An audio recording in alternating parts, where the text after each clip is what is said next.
Nice to be in Phoenix. Old Garam.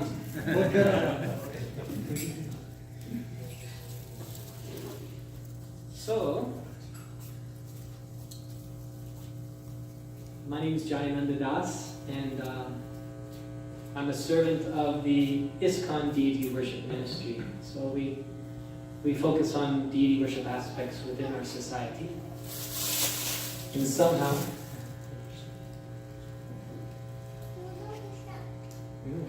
smells beautiful. So somehow, out of Krishna's sense of humor, you're sitting before an Angrezi, a Videshi, who's talking about deity worship. Many of you were brought up with this, so somehow or other I've had a little bit of training here and there. In many ways, I'm not an expert, but they say, at least, I have some fundamental understandings about Srila Prabhupada's mood, our ISKCON founder Acharya, Srila Prabhupada's mood about deity worship, and a lot of the practical considerations that are relevant to many of you. So I also want to thank Govinda Bhakta Prabhu for putting together the theme for tonight. This is very important. Well, what time do we want to go until? Including questions? Midnight. We have Mangalarti tomorrow morning. Say 8:30. Okay, good. So,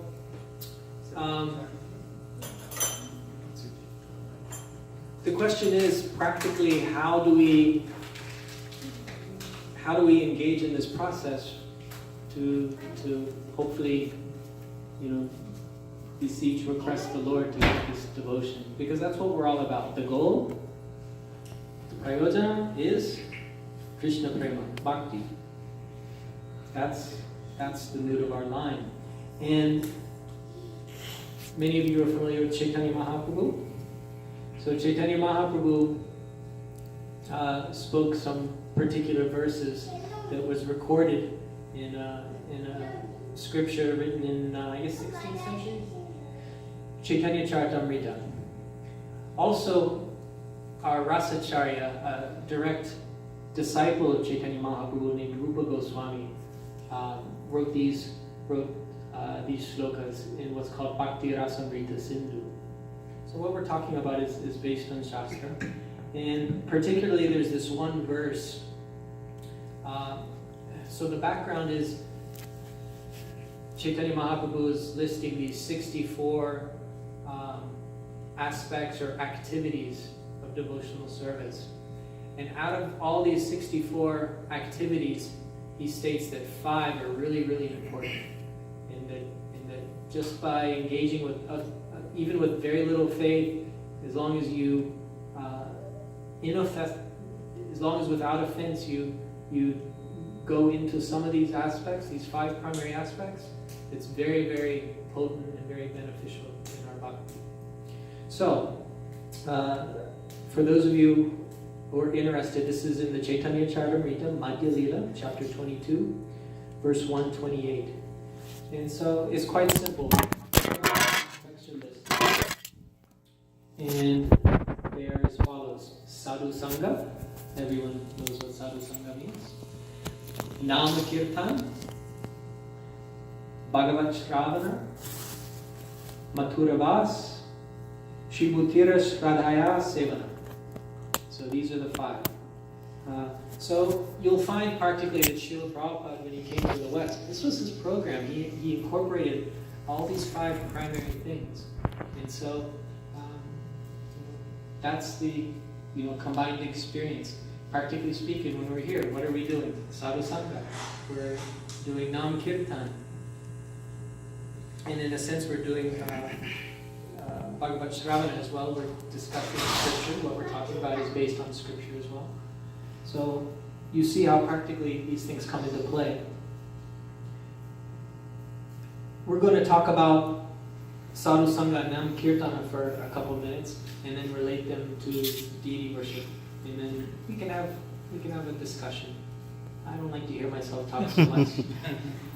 and I think you'd probably get bored hearing me just talking on so much. So we can have some back and forth and talk about some practical aspects of deity worship. Before we talk about deity worship specifically, it's important for us to understand the context.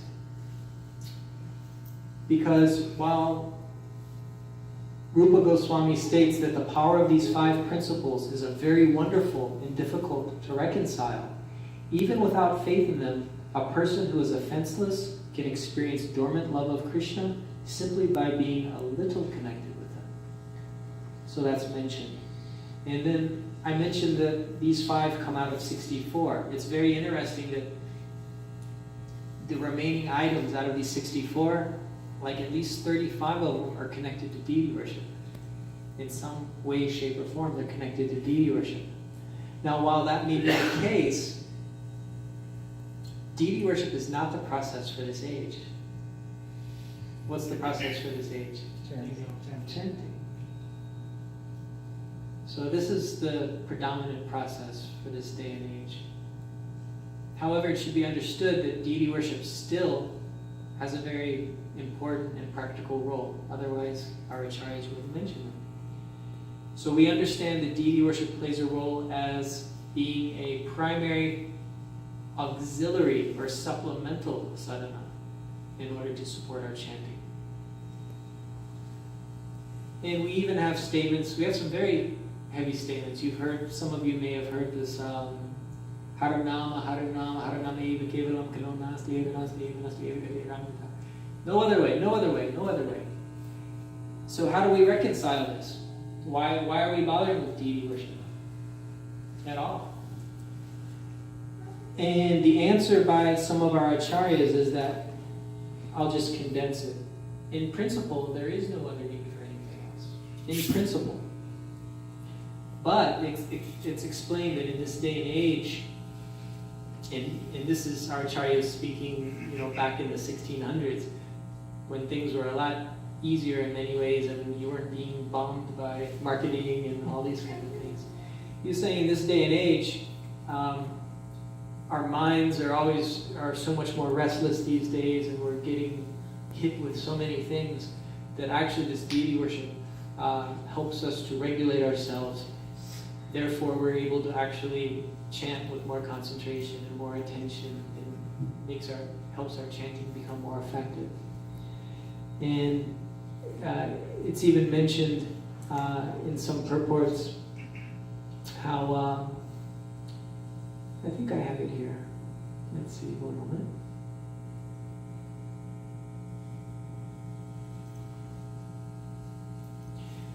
So Prabhupada states in a purport, sometimes neophyte devotees think that they continue the Shravana Kirtana process without worshipping the deity. But the execution of the Shravana Kirtana is meant for highly developed devotees like Haridas Thakur. How many of you have heard of Haridas Thakur? He is considered our Namacharya. He actually grew up in a Muslim family, and he spent a lot of time in Jagannath Puri. And he was just chanting. So we revere him as the Namacharya. So anyway, Prabhupada's saying, this Shravana Kirtana is meant for highly developed devotees like Haridas Thakur, who engaged in the Shravana Kirtana process without worshipping the deity. However, one should not falsely imitate Haridas Thakur and abandon deity worship just to try to engage in Shravana Kirtana. So, it's clear, right? Deity worship, very important. We should all be engaged in it in some way, shape, or form or the other. We can be engaged just by going to the temple and having darshan. That's considered deity worship as well, attending the darshan, chanting for the lordships, and so on. But in our busy lives with our families and our work and all that, chanting is number one. Full stop. And then now let's talk a little bit about the importance we stated tonight. We were going to touch a little bit on the points of this Sadhu Sangha and Nama Kirtan. So Sadhu Sangha, devotee association. Practically none of us would be here, if we think about it, if it wasn't for us connecting with someone. and we're somehow inspired, we got a little bit of faith. There's a whole process and steps. That's a whole other discussion from Shraddha to Prema. And so, we get a little faith and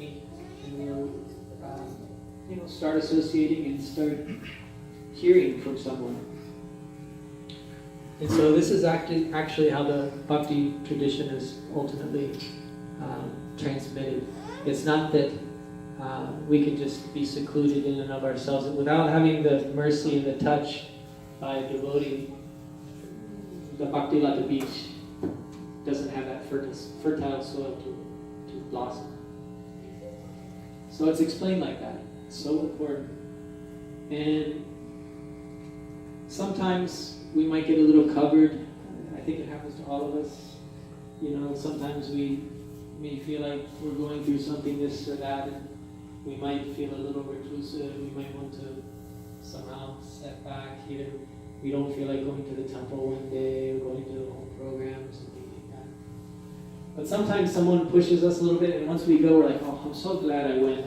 It got me out of this funky thing in my head. And so this association of devotees, it cannot be minimized. It's so important. So please, in the homes, go, like this, and going to the temple, it'll save your life. It'll save your life. Very important. Sadhu Sangha. This law of association, you can experience yourself. Before I was doing Seva full time, a few years ago, I was in IT sales and all this kind of stuff. Many of you are in IT, right? Yeah. I worked for Palm in Silicon Valley. I was a regional sales manager. I was doing all this stuff and flying around and training and meeting with. I was on the mobile unit. Palm Pre, remember Palm Pre? Some of you, Palm went, and then BlackBerry went, and then Apple was the lower range. I'd probably be working for Apple right now. All my coworkers were working for Apple. I'd probably be iPhone, iOS, and sales like that. But Krishna had another plan for me, thankfully. And so, the point I'm mentioning all this is, you all probably notice, while we might have very friendly workmates, and it's nice, you can have some rapport, and that's good. We need to deal. There's another Acharya in our line, Srila Bhaktivinoda. He was a high court minister, a judge rather, and so he was dealing with the material energy and all this, and dealing with others, but at the end of the day, we can't forget how important it is to have this devotee association. And if we are too much steeped in material association, you'll find that we gradually will dry up. At least that's what I experienced. Anybody experience something like that? Yeah, so we need to be careful. It can be very subtle, it can be gradual, and we just need to catch ourselves, or if we see others, we need to pull them back and say, hey. Otherwise, we start justifying all sorts of things and saying, oh, that's okay, and slowly by slowly, it can be a slippery slope. So sadhu sangha. Second, Nam Kirtan. We already talked about Nam Kirtan a little bit, but whether it be in terms of japa, which is primarily for ourselves, we're murmuring the holy name, typically on beads. How many of you are chanting? A little, some? Okay. So some of you may be chanting a few rounds, even some of you may be chanting 16 rounds.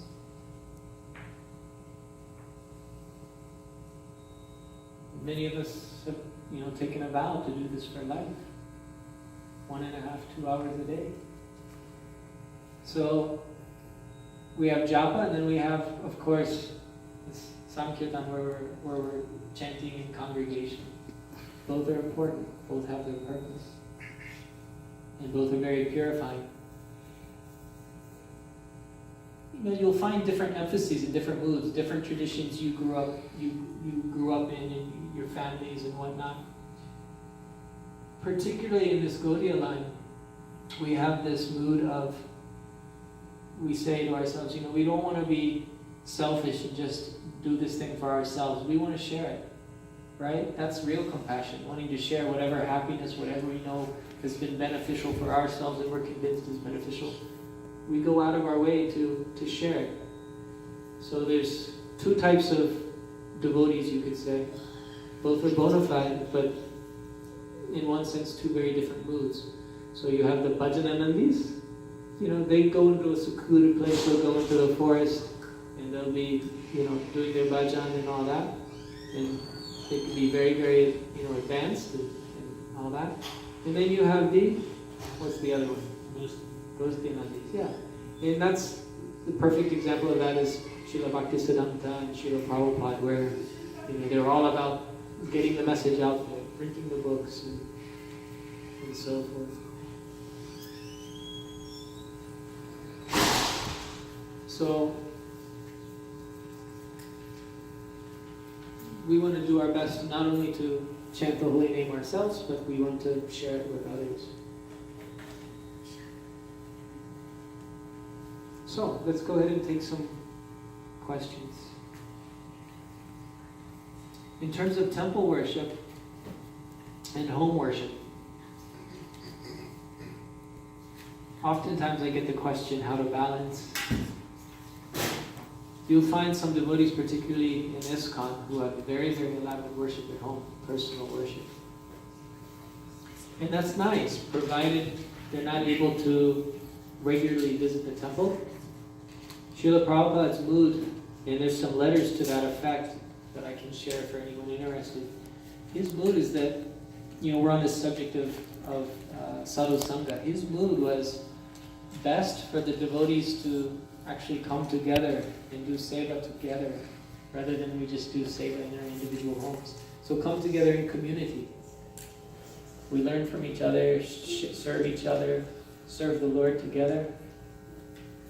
And ultimately, when that's done properly, it's so much more pleasing to the Lord. Because it's not just you and Krishna. Krishna has his associates. We're all on this path, ultimately, to the spiritual world.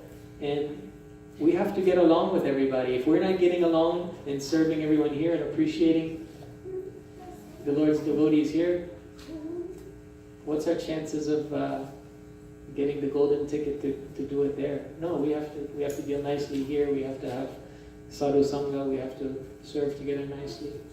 So Prabhupada talked about the importance of, he said, provided if someone's able to regularly go to the temple, it's not too far away or whatever reason, it's best to try to come together there and to do the various services, including deity worship.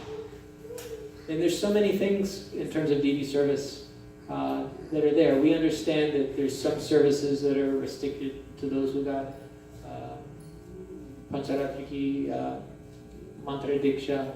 We call it in ISKCON, second initiation or Brahman initiation. But then there's so many, other services that are involved as well. So many things connected. So, when it comes to this home worship, Srila Prabhupada emphasized keeping it relatively simple at home, so that you have more time to chant and more time to do sometimes what he would say is other more important services, something like that. He would advocate something called the Guru Garanga altar. And this Guru Garanga altar, he was wanting that, even Guru Garanga altars for centers that were just starting and they didn't have the necessary brahmanas and help. The whole point of this, say, a particular new center, they were out doing Sankirtan and going out. So to have deity worship and just staying in some building, what's the point? They need to share it. Once again, it's this difference between just doing your own bhajan and going out and sharing and preaching. So, yeah, it's simple. He was advocating a simple Panchatattva picture in the parampara.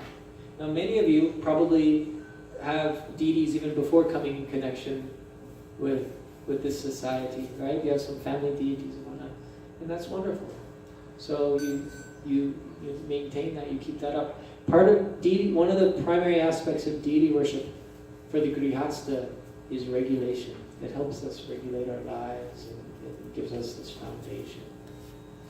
So you want to maintain that properly.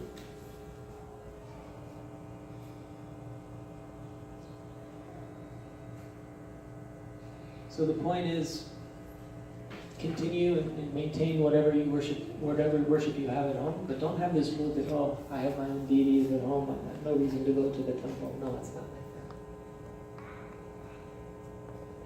You'll please Radha Madhava Hari so much if you're able to come together and serve together and everyone participates. Any questions? Comments? Reflections? I told you I don't like to hear myself talk so much, so let's have some conversation. Yes? Is there any regular, any particular process for home worship? The question is there any particular process for home worship? Could you be a little more specific, like what you have in mind? In terms of a procedure? Yes. Okay. The short answer is no, not necessarily. Whether it be at home or whether it be at temple, things can be relatively simple in terms of procedures, the ritual aspects, and then it can, blossom out and be something that's very, very elaborate. So oftentimes I talk about principles and details. So there's some principles that are there, whether it's at home in the temple, and then the details, how much mantra and mudra and all this, that can vary. Primarily at least according to the mood of Srila Prabhupada, he teaches us that primarily it's good to have the deities or a picture altar at home for offering what we're cooking. And he never, sometimes you'll see, and I've heard directly from his disciples that, he would generally always say keep it simple. Sometimes I would see something, a letter where, he'd say, at least one arti a day and everything you're cooking. And then other times he would tend to, and I think most of the time he would tend to imply to keep it relatively simple. But whatever you establish, he wanted it to be maintained. Like you could increase your commitment and your standard, but it's not good to decrease. So, we always encourage devotees who are particularly starting home worship to be a little conservative, sometimes out of enthusiasm, which is good. Utsaha is good. It's part of, it's mentioned, it's one of the very important things in developing our bhakti. But we need to be a little bit conservative and not start doing like 3-hour puja every day, every morning, because for many of us that'll be hard to maintain. As soon as some shift in the job or the family, then so we want to be a little. You want to make it so it's sustainable, maintainable, like that. So, for instance, you have deities at home currently, or no? Okay. Sure. Yeah. So. Yeah. Wonderful. In Srimad Bhagavatam, 11th canto, Uddhava Gita, chapter 27, Krishna mentions to Uddhava, he's teaching Uddhava how to worship himself in the deity form, which is pretty interesting, right? Krishna is teaching his devotee how to worship the deity form. And there's 8 different elements that are mentioned that the deities can be made from. Some are quite subtle, some are like the obvious wood, metal, stone. Then there's subtle ones like the mind. But one of them is paint. So we can understand paint, whether it be a photo or a paint. So that's a form of the Lord, a bona fide form of the Lord, a painting. Somehow or other, Srila Prabhupada, and perhaps it's the same in other lands, maybe some of the devotees here might have some understanding or background they can add in. But Srila Prabhupada makes a distinction between worshipping a picture in a more three-dimensional form. Three-dimensional form, there's this commitment and maintaining of some daily worship, whereas a picture altar, it's generally understood that there's no such commitment like that. If you have to travel or you whatever, you go away for some reason or another, it's no it's not an aparad. But when it comes to our home deities, we want to do our level best, just like with a child, we do our level best to maintain. So if we have to travel, our family members take care. If our family members for some reason can't take care, oftentimes we make arrangements with a friend or someone, and they go to the altar of our friend, something like that. So like I was mentioning before, Srila Prabhupada was actually advocating quite a bit to have this picture altar, and then focus on going to the temple more and be engaged in the deity worship program there. What services do you offer? We offer food after cooking. Every day do some pujas. Put Little arti, yeah. Tilak.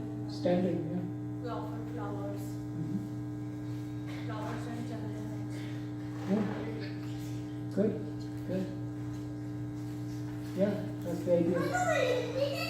One of the main things is whatever you're cooking, you're offering like that. And if you have time and you're able to do an arti as well, great. Is there a question? Yeah. Is it like every meal we have to offer to Lord Krishna, or in the morning we cook something in that? I'm sorry, say it. Every meal, whatever we are cooking, we have to offer to Lord Krishna, or only in the morning or evening whenever we are like cooking? Okay, so the question is everything we cook or every meal should we, offer? Ideally, yeah. Because otherwise, if you're not offering, then how is it Krishna Prasad? So we're meant to be honoring Krishna Prasad.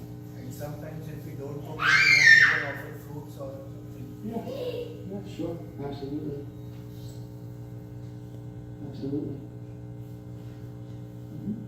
Good questions. Continuing on the same question, there is a fast pace of life.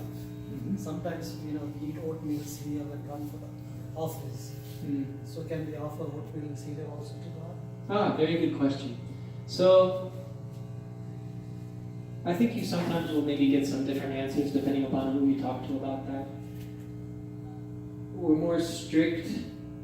For instance, in the temples, we're quite strict about not offering certain items to the deities on the altar. And at home, it may be, some devotees might be very paka and it's the same.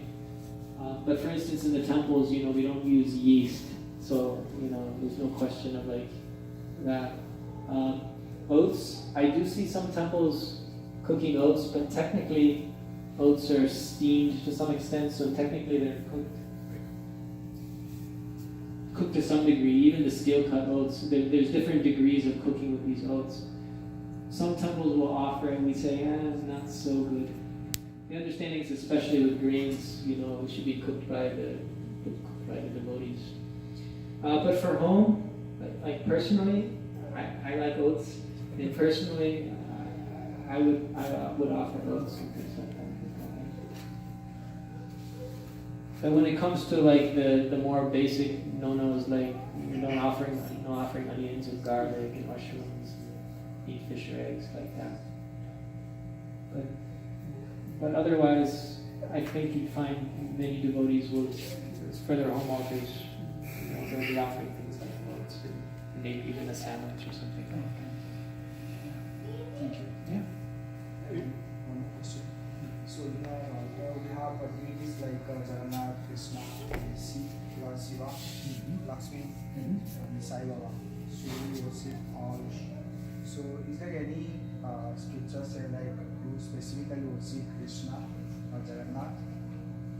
I got everything except the last sentence. So the scripture. Is there any something specifically mentioned we should only worship Jagannath and Krishna? Like, is there any restriction for demigod worship? There is restriction. The demigods are to be respected, but also it's important to understand the respective position of different personalities. So, it gets mentioned in Bhagavad Gita and throughout many shastras that Devata worship, it may be done, but it's understood that it's more important. The analogy that Srila Prabhupada would always give is like watering the root of the tree. So you have what, some 33 lakh demigods, 33 crore demigods. But if you just worship, just pour water on the root, then everyone is satisfied. Practically speaking, so say you have a family deity, you have Shiva, okay, no problem, but understand the respective position. You go to Jagannath temple, even in Puri, so after Bhoga is offered to Jagannath, do you know who it goes to next? Vimala. Yeah. So similarly, you can be offering that Mahaprasadam and Krishna Prasadam to Shiva afterwards, like that. Because Shiva is understood to be the topmost devotee, topmost Vaishnava. So that's how we as devotees, as Gaudiya Vaishnavas, that's our system, our understanding. So, we don't say, oh, no demigods whatsoever. But we do need to get across the importance that it's important to worship Krishna, that Param Brahma, Param Dham, Pavitram, Paramam Bhavan. And then all of the cabinet members, so to speak. So CEO, cabinet members. And so the cabinet members can be offered that Mahaprasadam that can be offered descending order like that. Is that clear? Yeah. Would you like to add anything to that? Okay. So like they have said, we have offered Bhoga to Lord Krishna in one of the plate. So after offering it, suppose if someone wants to really offer to demigods, so they have to keep some other plates and they have to offer, or what is it like?